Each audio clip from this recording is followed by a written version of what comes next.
सोचिए जरा, रात के 2 बज रहे हैं और आपके चारों तरफ सन्नाटा हो और घना कोहरा हो और आप अपनी कार की छत पर खड़े हैं।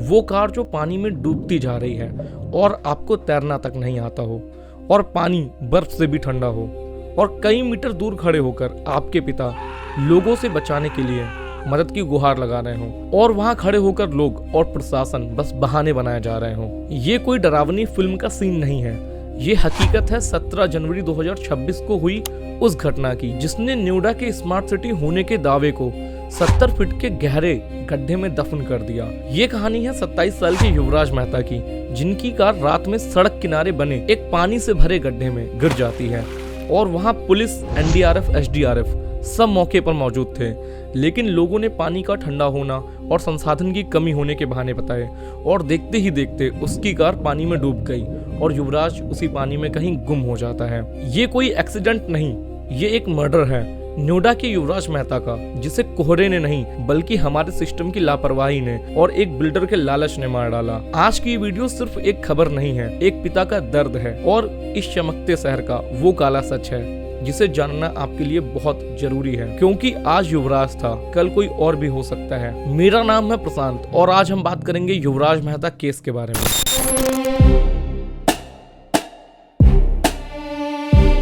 22 साल का युवराज मेहता एक ऐसा लड़का जिसने अपनी मेहनत से सॉफ्टवेयर इंजीनियरिंग की पढ़ाई पूरी की और गुरुग्राम की एक बड़ी कंपनी में जॉब हासिल की और अपने परिवार का सहारा बना। वह अपने पिता राजकुमार मेहता का इकलौता बेटा था, जो हर रोज की तरह उस रात भी अपनी शिफ्ट खत्म करके अपने घर लौट रहा था और सेक्टर 150 के अपने नए घर में अभी उन्हें शिफ्ट हुए लगभग कुछ 4-5 दिन ही हुए थे और घर पर उसकी पसंद का खाना बना था। माँ इंतजार कर रही थी कि बेटा आएगा तो साथ बैठकर बातें करेंगे और खाना खाएंगे, और इधर युवराज अपनी कार में मनपसंद का म्यूजिक सुन रहा होगा, शायद अगले दिन के प्लान सोच रहा होगा, लेकिन उसे इस बात का बिल्कुल भी अंदाजा नहीं था कि अगले 10 मिनट उसकी जिंदगी के आखिरी 10 मिनट होने वाले हैं। 17 जनवरी की वो रात जहां दिल्ली एनसीआर में कड़ाके की ठंड पड़ रही थी और ज्यादा कोहरे होने की वजह से विजिबिलिटी 0 के करीब थी। नोएडा की सड़कों पर सन्नाटा था। युवराज की कार सेक्टर 150 की उस सर्विस रोड की तरफ मुड़ती है जो सीधा उसे उसके घर पर ले जाती, लेकिन यहाँ पर एक ट्विस्ट था। विकास के नाम पर सड़क के किनारे एक मॉल का बेसमेंट बनाने के लिए एक बहुत भारी गड्ढा खोदा गया था, जो कि लगभग 70 फीट गहरा होगा, जो कि हाल ही में हुई बारिश और जल भराव की वजह से एक झील बन चुका था। नियम यह कहते हैं कि यहाँ पर कंक्रीट की एक मजबूत दीवार होनी चाहिए, लेकिन वहाँ था क्या? सिर्फ एक टूटी हुई जर्जर दीवार, जिसे प्रशासन ने यह कहकर छोड़ा था कि इसे कल ठीक करवा देंगे। 16 और 17 जनवरी की उस रात को नोएडा में विजिबिलिटी बिल्कुल 0 थी। कोहरा इतना घना था कि युवराज को मोड़ और रास्ता दोनों ही नहीं नजर आ रहे थे और अंधेरा और कोहरा दोनों होने की वजह से युवराज को यह पता ही नहीं चला कि जिस रास्ते पर वो मुड़ रहा है वहां आगे सड़क खत्म हो चुकी है और एक गहरा मौत का गड्ढा है। उस पूरी रोड पर और उस पूरे गहरे गड्ढे के पास एक भी रिफ्लेक्टर या तो कोई चमकने वाली पट्टी या रेड लाइट या वार्निंग बोर्ड कुछ भी नहीं लगा था, और अगर वहां पर रेड लाइट या रिफ्लेक्टर लगे होते तो कोहरे में युवराज को दूर से चमकती रोशनी दिख जाती और वो समय से अपनी कार को रोक लेता, पर ऐसा नहीं हुआ। अचानक युवराज के सामने रास्ता खत्म हो जाता है। उसने ब्रेक लगाए होंगे, स्टीयरिंग भी मोड़ी होगी, लेकिन किस्मत को कुछ और ही मंजूर था। कार उस टूटी हुई दीवार को चीरती हुई सीधे 70 फुट के गहरे गड्ढे में गिर जाती है और एक जोरदार आवाज, फिर सन्नाटा। लेकिन कहानी यहाँ खत्म नहीं होती, बल्कि उस खौफनाक मंजर की शुरुआत होती है जिसे सुनकर किसी की भी रूह कांप जाएगी। रात के करीब 2:15 पर राजकुमार मेहता के फोन की घंटी बजती है। गहरी नींद में सो रहे पिता को लगता है कि बेटा घर के नीचे पहुंच गया है और गेट खुलवाने के लिए फोन कर रहा होगा, लेकिन जैसे ही उन्होंने फोन उठाया, दूसरी तरफ से जो आवाज आई वो उनके पैरों के तले जमीन खिसका दी।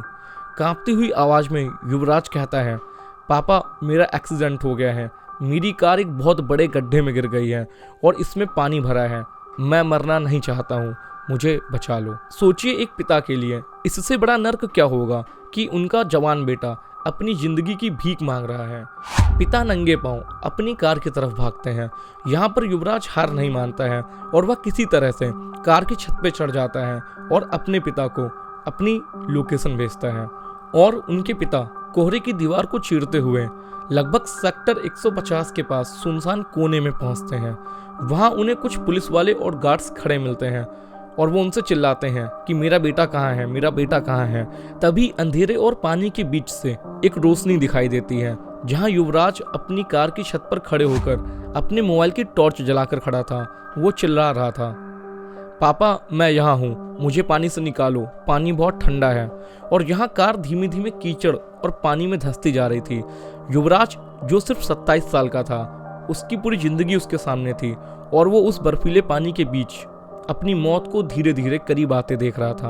और अब यहाँ पर देखने को मिलता है उस स्मार्ट सिटी का असली चेहरा, जहाँ पर पुलिस की गाड़ियाँ, फायर ब्रिगेड सब कुछ बुलाई जा चुकी थी और युवराज अभी भी जिंदा था। वो अभी भी अपने हाथ को हिला रहा था। किनारे पर खड़े लोग उसे देख पा रहे थे।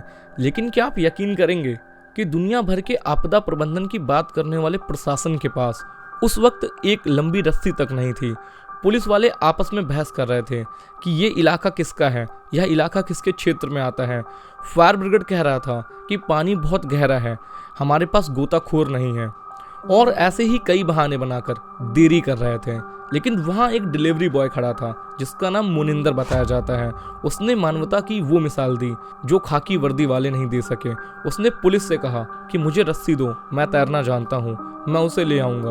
और वो उस ठंडे पानी में जाता है, पर कोहरा और पानी ज्यादा ठंडा होने की वजह से वह वहां तक पहुंच तो नहीं पाया और फिर उसे रोक दिया जाता है, ये कहकर कि प्रोटोकॉल का इंतजार करो। कौन सा प्रोटोकॉल? वो प्रोटोकॉल जो एक इंसान को अपनी आंखों के सामने डूबते हुए देखने की इजाजत देता है। ऐसे ही करीब 90 मिनट तक युवराज मौत से लड़ता रहा। धीरे धीरे ठंड ने उसके शरीर को जकड़ लिया और उसकी आवाज बैठ गई और फिर वो मोबाइल की टॉर्च कहीं गायब हो गई। और वहां उसके बेबस पिता किनारे पर खड़े होकर अपने बेटे को डूबते हुए देख रहे थे। ये मौत युवराज की मौत नहीं थी, ये मौत हमारी इंसानियत और हमारे सिस्टम के भरोसे की थी। नोएडा की जिस अथॉरिटी के पास अरबों का फंड है, उसके पास एक नौजवान को गड्ढे से निकालने की तकनीक नहीं थी। 17 जनवरी की वो रात यह साबित कर गई कि अगर आप मुसीबत में हैं तो आपको ये सिस्टम बचाने नहीं आएगा, वो सिर्फ आपकी लाश उठाने का इंतजाम करेगा। और ऐसे ही अगली सुबह जब सूरज निकला तो नोएडा की चकाचौंध के पीछे एक काला सच दुनिया के सामने आ चुका था। और क्रेन से जब वो सफेद कार बाहर निकाली गई तो यह सिर्फ एक कार नहीं थी, बल्कि युवराज मेहता का ताबूत बन चुकी थी। और अब यहाँ से शुरू होता है दोषारोपण का खेल, मतलब ब्लेम गेम। बिल्डर कहते हैं कि कोहरा ज्यादा था, अथॉरिटी कहती है कि ड्राइवर की गलती थी। लेकिन कोई यह क्यों नहीं बता रहा कि 70 फीट गहरे गड्ढे के पास कंक्रीट की दीवार क्यों नहीं बनाई गई थी? 15 दिन से टूटी हुई बाउंड्री को ठीक क्यों नहीं किया जा रहा था? क्या किसी की जान की कीमत इतनी सस्ती है कि एक रिफ्लेक्टर और एक बैरिकेडिंग के पैसे को बचाने के लिए उसकी जान को दांव पर लगा दिया जाए? फिलहाल जैसे जैसे लोगों को पता चलता है तो दबाव बढ़ता है और कार्रवाई के नाम पर कुछ मोहरों को कुर्बान कर दिया जाता है। एक जूनियर इंजीनियर को सस्पेंड किया जाता है, बिल्डर पर एफआईआर होती है और नोएडा अथॉरिटी के सीईओ का तबादला कर दिया जाता है। लेकिन ये सब करने से क्या सिस्टम सुधर गया? नहीं, ये सस्पेंशन सिर्फ एक आई वॉश है ताकि जनता का गुस्सा शांत हो सके। असल गुनहगार तो वो पूरा सिस्टम है जो बिल्डरों को सुरक्षा के नियमों की धज्जियां उड़ाने की इजाजत देता है। आज युवराज मेहता का परिवार उजड़ गया, लेकिन कल किसी और की भी बारी हो सकती है, क्योंकि नोएडा की ये सड़कों पर ऐसे दर्जनों गड्ढे आज भी हमारा इंतजार कर रहे हैं। ये कहानी सिर्फ युवराज मेहता की नहीं है, यह कहानी हम सब की है, क्योंकि हम सब टैक्स देते हैं ताकि हमें सुरक्षा मिले, ना कि ये गड्ढे। युवराज मेहता की आखिरी वो चीखें आज भी सेक्टर 150 की हवाओं में दफन है। और अगर आप कभी भी आगे से नोएडा की सड़कों पे जाइएगा तो इस बात का ध्यान रखिए कि आपकी जान आपके हाथों में है, ना कि आपकी कोई सिस्टम मदद करने आएगा। और अगर आपको यह वीडियो पसंद आई है तो मेरे चैनल को सब्सक्राइब जरूर कीजिएगा, इस वीडियो को लाइक करना बिल्कुल भी ना भूलें। मिलते हैं ऐसे ही किसी दूसरी वीडियो में, तब तक के लिए जय हिंद।